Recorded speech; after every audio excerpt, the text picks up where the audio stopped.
2-3 বছর পরে ছেলেবেলার বন্ধুদের সাথে একত্রে হলাম এবং সেই সাথে মন স্থির করলাম যেতে হবে সুন্দরবন। আগে পিছে না ভেবে সকলেই বেরিয়ে পড়লাম। আর অল্পের জন্য আমি হয়তো নৌকা মিস করতেছিলাম।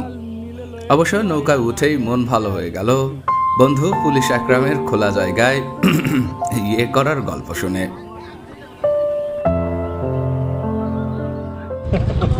বসে গেছি ফ্যান খুলে বল বন যখন ডেলামলা যা দেয় আমার বম পিছনে বসবে না না বসলে তাহলে যাও আমি যাই লেগে রোজার সময় যাবার কোনো লাইন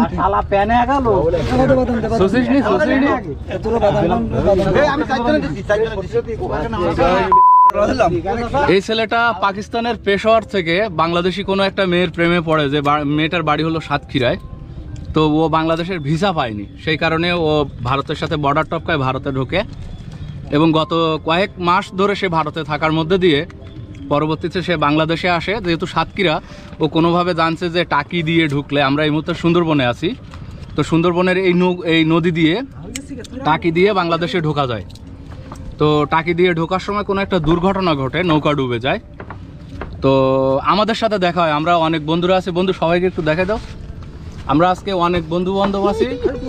তো হঠাৎ করে আমাদের সাথে ওর দেখা হয়, কারণ হলো যে আমরা আজকে সুন্দরবনে যাচ্ছি। তো ও আবার সাঁতার জানে, পাকিস্তানে বাড়ি হলেও কোনোভাবে সাঁতরায় সে বেঁচে যায় এবং এইখানে আসে। তো আমি আসলে ও আবার ভাষা বলে কি, গুজরাটি ভাষা না কি একটা, পাস্তু ভাষায় সে কথা বলে, উর্দু জানে না। আমরা আবার উর্দু তো হালকা হালকা বলতে পারি, কিন্তু ও আবার উর্দু জানে না। তো এইখানে যে আসছে, আমরাও এখন ওর সাথে একটু কথা বলবো। আরে ভাই একটু সোলো খা না ভাই। খিরে ভাই বাদাম খাওয়াচ্ছি, তাও মেশিনের মতো খাচ্ছে। তো পাকিস্তানিরা একটু বেশি খায়, পাকিস্তানিরা বেশি খায় মনে হয় না। এখন কথা হচ্ছে যে ও হচ্ছে উর্দু বলতে পারে না, পাস্তু নাকি উর্দু বলতে পারে না, আর আমরাও পাস্তু বলতে পারি না। তো এখন আমরা আসলে একটু গুগল, এত সময় আমাদের নিয়ে ভিডিও বানালি তো বললাম খানিকক্ষণ চুপ থাক, খানিকক্ষণ চুপ থাক, বললাম যে ও এ তো বাংলা বলতে পারে। মনে করলাম অনেক ভালো চেহারা, পাকিস্তানিটা নিয়ে বললি কাজে লাগবে, তো কাজে লাগলো না। তো তুই আর খানিকক্ষণ সময় চুপ থাকলে আমার কোনো টাকা আয় হতো। মনে যাচ্ছে একটু লুঙ্গি টুঙ্গি ছেড়ে ঝাড় বাগানে লুঙ্গি তো উল্টো দিয়াবেন, প্যান্ট তো খোলা রাখবেন, তাই এই লুঙ্গি ফিরে আছে, ওটা কিচ্ছু না। বুঝছো? এই আমরা এই নৌকায় নাই,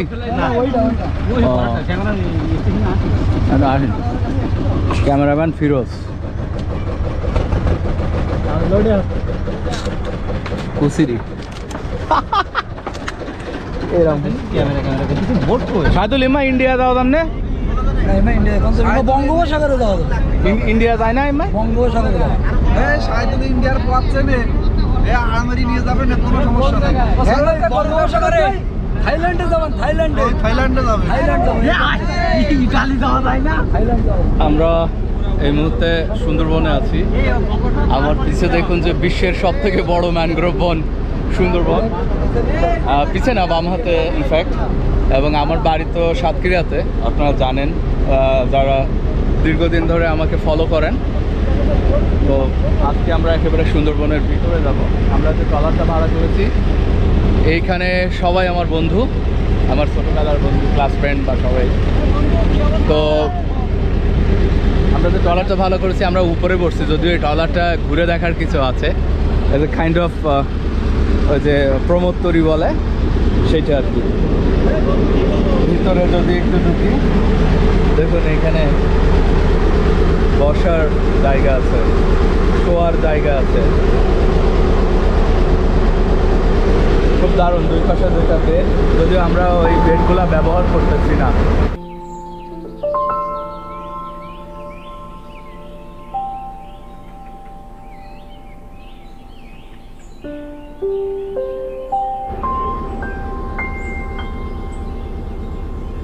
Sundarban is the largest mangrove forest in this planet. বাঘ, কুমির আর বিষধর সাপের এক অভয় আশ্রম। সেগুলোর সাথে আছে হরেক রকমের পাখি, চিত্রা হরিণ, বানর, আর সেই সাথে পানিতে আছে নামি দামি অনেক ধরনের মাছ।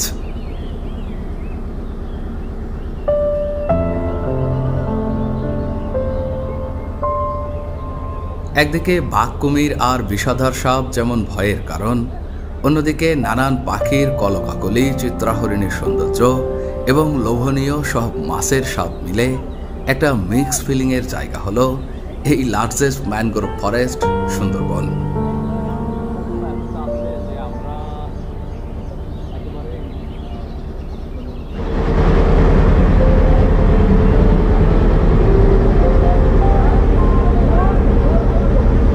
একেবারে আজকে সকলেই ব্লগার। শাহিদুল একজন, এই পাশে আমার মিতা, আব্দুল্লাহ, আর আমার আরও একজন বাল্যবন্ধু। নতুন করে সে কিন্তু মাছের ব্যবসা শুরু করছে, আপনাদেরকে জানাবো অবশ্য ঘটা করে। এই যে সুন্দরবন দেখতে পাচ্ছেন, এই দক্ষিণ অঞ্চলের মাছ কিংবা এখানকার যে চিংড়িগুলা আপনাদের দুয়ারে এসে পৌঁছে দিবে ঢাকায়। আস্তে আস্তে ইনশাল্লাহ এটা পৌঁছে যাবে চিটাগাং বা দেশের অন্যান্য বড় বড় শহরে। ডেফিনেটলি আপনার সাথে থাকবেন, আপনাদেরকে ঘটা করে জানাবো সেই বিষয়টা। একেবারে সুন্দরবনের গহীনে ঢুকে পড়েছি আমরা এই মুহূর্তে, অনেক গহীনে। যেখান থেকে উঠেছিলাম বা যেখান থেকে মানুষের আনাগোনা থাকে, মানুষের বসবাস, সেখান থেকে একেবারে 4-5 কিলোমিটার ভিতরে আমরা চলে এসেছি। আরও অনেক ভিতরে যাবো আজকে আমরা। শাহিদুল, কোন জায়গায় যাচ্ছি আমরা? কলাগাছি যাচ্ছি। অনেক দারুণ একটা জায়গা, যদিও একেবারে দুপুরে ঝাই রোদ, জানি না কেমন লাগবে সেখানে গেলে, তবে জায়গাটা অনেক সুন্দর।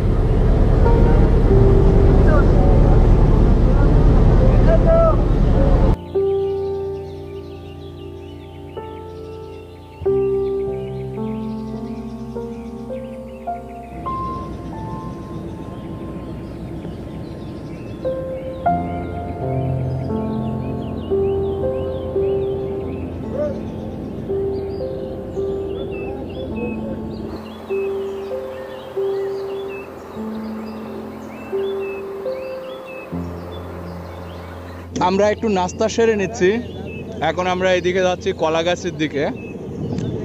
আর এদিকে হলো সেই বে অফ বেঙ্গল, বঙ্গোপসাগরের রাস্তা এদিকে। এখানে 3 গাঙের মুখ বা 3 নদীর মোহনা। তা এইদিকে যাচ্ছি আমরা আসলে কলাগাছির দিকে যাব। কি বড় এই জায়গাটা একটু দেখবেন।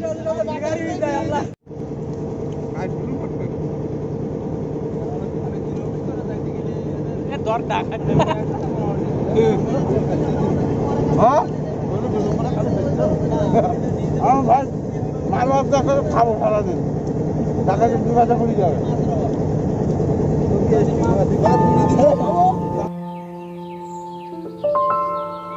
কলাগাছি আমরা এসে পড়েছি।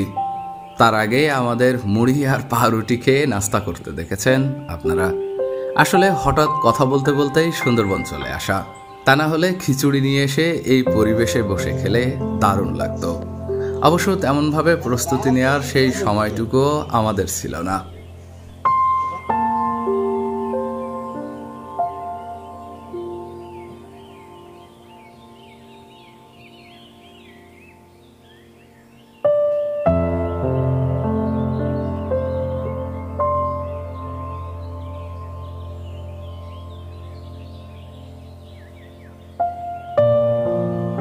সুন্দরবনের মেইন আকর্ষণ হলো রয়্যাল বেঙ্গল টাইগার, তবে আমার মতে সবথেকে সুন্দর প্রাণী হলো এই চিত্রাহরিণ। এর মায়াবী মুখ একবার দেখলে মনে থাকবে আজীবন।